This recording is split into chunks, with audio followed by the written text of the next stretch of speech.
kali ini kami akan membuat tugas UAS, yaitu debat akademik terarah, dan tema yang kami pilih mengenai Perang Padri.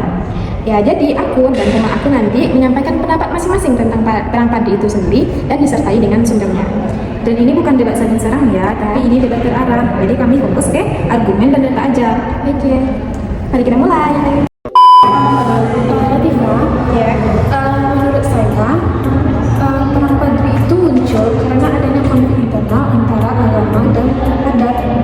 Dan saya juga mendengar dalam sejarah Minangkabau itu, Nafis menyebutkan bahwa ketegangan ini muncul karena Perang Padri yang ingin melakukan pembaharuan, sementara kaum adat dia takut adatnya hilang. Dan tapi tanpa adanya konflik internal ini, Belanda juga nggak akan bisa masuk. Sebenarnya saya nggak setuju sih, karena konflik internal itu ya memang ada, tapi menurut Reflect pada tahun 2015-an, Perang Padri ini semakin membesar karena adanya campur tangan Belanda.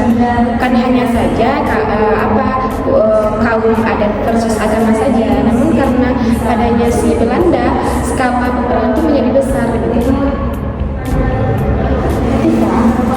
Kamu bilang Belanda itu faktor utama, tapi kenapa mereka bisa masuk? Karena kan mereka sendiri yang minta bantuan, dan ini juga dicetak oleh Mustika Z. Artinya konflik internal ini lebih dominan. Betul, kaum adat itu minta bantuan. Tapi pada saat itu Perang Padri itu tindakannya cukup keras.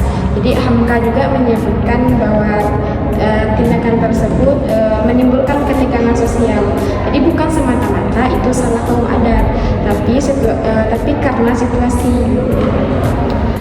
Sekarang giliran saya tanya nih kepada Relani. Kalau memang inti permasalahan Perang Padri ini dari faktor internal, kenapa setelah Belanda masuk kedua belah pihak ini malah bersatu melawan Belanda? Itu sudah ditegaskan oleh Asnan. Ya, karena setelah Belanda masuk, musuhnya berubah. Itu wajar. Tapi fakta bahwa Perang Padri itu muncul karena konflik adat dan agama tidak bisa dibantah. Dan Reflect juga menyebutkan bahwa ini disebut dengan trigger awal perang. Jadi, yang ingin saya tekankan bahwa tanpa konflik internal antara agama dan adat ini, Belanda tidak akan punya alasan mereka bisa dipanggil masuk. Jadi akar perangnya tetap konflik internal, dan ini juga disebutkan oleh beberapa sumber seperti Nafis dan Hamka. Tapi saya melihat bahwa perang Belanda lah yang jauh lebih besar. Begitu terjadi pada tahun 1821, Belanda ini memperluas peperangan, menyerang Bonjol dan membuat suatu peperangan kolonial.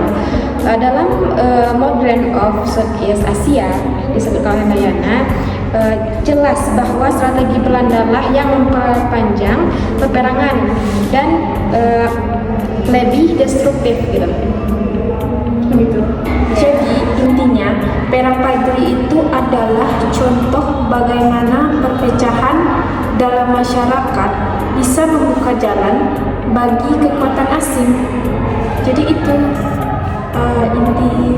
intinya.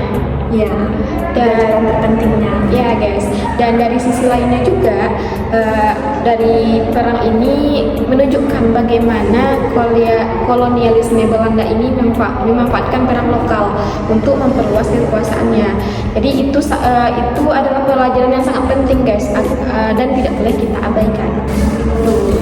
Halo teman-teman semua, mungkin itu yang kami sampaikan pendapat kami tentang Perang Padri dan beserta sumber yang telah kami sebutkan tadi. Dan semoga dengan debat terarah ini kita dapat memahami Perang Padri secara lebih mendalam lagi. Yes. Dan kalau ada kesalahan kami dalam menyampaikan materi, kami mohon maaf. Kami tutup dengan wassalamualaikum warahmatullahi wabarakatuh.